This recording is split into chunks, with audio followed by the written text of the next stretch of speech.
Discovering point کے معزز دوستوں، میں محمد احمد اور آپ سب دیکھنے اور سننے والوں کو السلام علیکم۔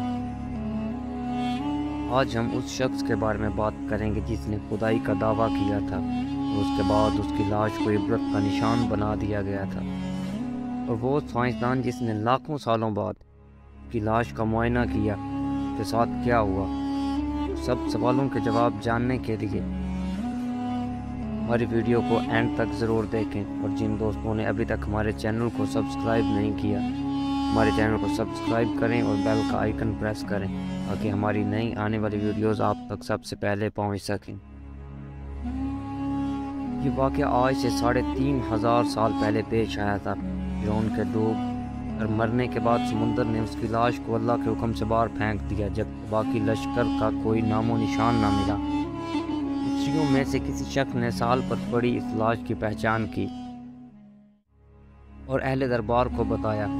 فرعون کی لاش کو محل پہنچایا گیا۔ درباریوں نے مصالے لگا کر اسے پوری شان اور احترام سے تابوت میں رکھ کر محفوظ کر دیا۔ حنوط کرنے کے عمل کے دوران ان سے ایک غلطی ہو گئی۔ فرعون کیونکہ سمندر میں ڈوب کر مرا تھا اور مرنے کے بعد کچھ عرصہ تک پانی میں رہنے کی وجہ سے اس کے جسم پر سمندری نمکیات کی ایک تہ جمی رہ گئی تھی۔ مصریوں نے اس کی لاش پر نمکیات کی وہ تہ اسی طرح رہنے دی اور اس سے اسی طرح حنوط کر دیا۔ وقت گزرتا رہا، زمین و آسمان نے بہت سے انقلاب دیکھے جن کی گرد کے نیچے سب کچھ چھپ گیا، تاکہ فرعونوں کی حنوط شدہ لاشیں بھی زمین کی تہوں میں چھپ گئیں۔ ان کے نام صرف کتابوں، ان کی تعمیرات اور لوگوں کے ذہنوں میں رہ گئے۔ اس واقعہ کے 2000 سال بعد اس دنیا میں اللہ کے آخری نبی حضرت محمد صلی اللہ علیہ وآلہ وسلم تشریف لائے۔ پر نازل ہونے والی کتاب میں فرعونوں کے قصے بڑی تفصیل کے ساتھ بیان کیے گئے تھے، اور اسی سلسلے میں اس فرعون کا جسم محفوظ کرنے کی بابت آیات بھی نازل ہوئی تھی۔ اس کی سچائی پر سب اہل ایمان کا پختہ یقین تو تھا، لیکن وہ سمجھنے سے قاصر تھے کہ اس خدائی کا دعویٰ کرنے والے کی لاش کہاں محفوظ کی گئی اور کیسے اس کو عبرت کا نشان بنایا جائے گا۔ 1871 عیسوی میں مصر کے ایک شہر الغورنیہ سے تعلق رکھنے والے غریب اور معمولی چور احمد عبد الرسول کو فرعونوں تک رسائی مل گئی۔ احمد عبد الرسول نبات رات چوری کر کے بیچا کرتا تھا۔ ایک دن وہ دریائے نیل کے کنارے کے قریب ابیسا کے مقام پر اسی سلسلے میں پھر رہا تھا، جب اسے ایک خفیہ راستے کا پتہ چلا۔ وہاں وہ نباتات کی چوری کے لیے جگہ کھود رہا تھا کہ اسی دوران اسے کچھ لوگوں نے پکڑ لیا اور پولیس کے حوالے کر دیا۔ وہ جس جگہ کو کھود رہا تھا وہاں سے ملنے والے راستے کی جب مسلسل کھدائی کی گئی، 1891 عیسوی کو دوسری ممیوں کے ساتھ غرق ہونے والے فرعون کی لاش بھی مل گئی۔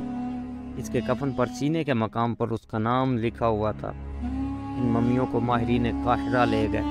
جب ان ممیوں کا تفصیل سے جائزہ لیا گیا تو فرعون والی ممی پر جمی نمکیات کی تہ سے تصدیق ہو گئی کہ یہ وہی فرعون ہے جسے اللہ نے پانی میں غرق کر کے بدترین انجام سے ہمکنار کیا تھا۔ یہ بہت بڑا واقعہ تھا۔ اس کی تصدیق کے لیے دنیا بھر کے ماہرین آثار قدیمہ اور سائنسدان مصر کی طرف امٹ پڑے۔ مختلف سائنسی ٹیسٹ کرنے کے بعد دنیا بھر کے سائنسدانوں نے تصدیق کر دی کہ دوسری سب لاشوں کی نسبت صرف فرعون کی لاش پر ہی سمندری نمکیات کی تہ جمی ہوئی تھی۔ اس تصدیق کے بعد اسے فرعون کی لاش قرار دے کر عجائب گھر میں محفوظ کر دیا گیا۔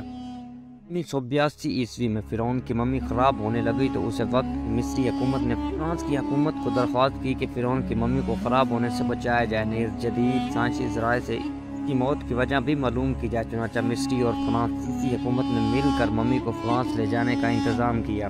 جب فرعون کی لاش کو فرانس پہنچایا گیا تو ایئرپورٹ پر اس دور کے فرانسیسی صدر بذات خود حکومت کے اعلیٰ عہدیداروں، تمام وزراء اور فوج کے افسران کے ساتھ استقبال کے لیے موجود تھے۔ فرعون کی لاش کا استقبال کسی عظیم زندہ بادشاہ کی طرح کیا گیا۔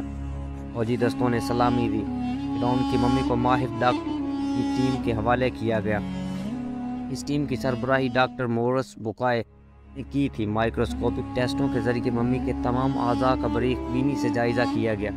معلوم ہوا کہ اس کی لاش اور جسم میں سمندری ذرات ابھی تک موجود ہیں اور موت کی وجہ بھی پانی میں ڈوبنے کی وجہ سے ہوئی تھی۔ ایک بادشاہ کی موت پانی میں ڈوبنے کی وجہ سے ہو، یہ ڈاکٹر مورس کے لیے حیرت کی بات تھی۔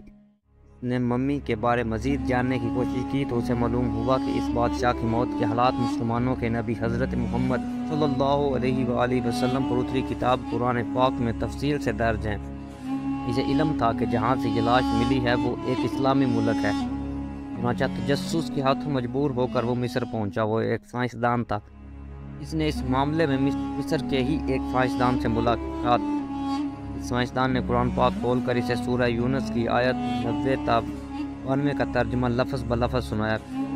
خدائی کا دعویٰ کا پانی میں ڈوب کر مرنا اور پھر پانی سے نکال کر اس کی لاش کا حنوط ہو جانا اور پھر دوبارہ لاش کا ملنا، پھر اس کی لاش کو جدید سائنسی دور میں دوبارہ محفوظ کیا جانا، سب کا اشارہ ایک جانب تھا اور بہت واضح تھا، جو بعد میں آنے والوں کے لیے عبرت کا نشان بنا دوں گا۔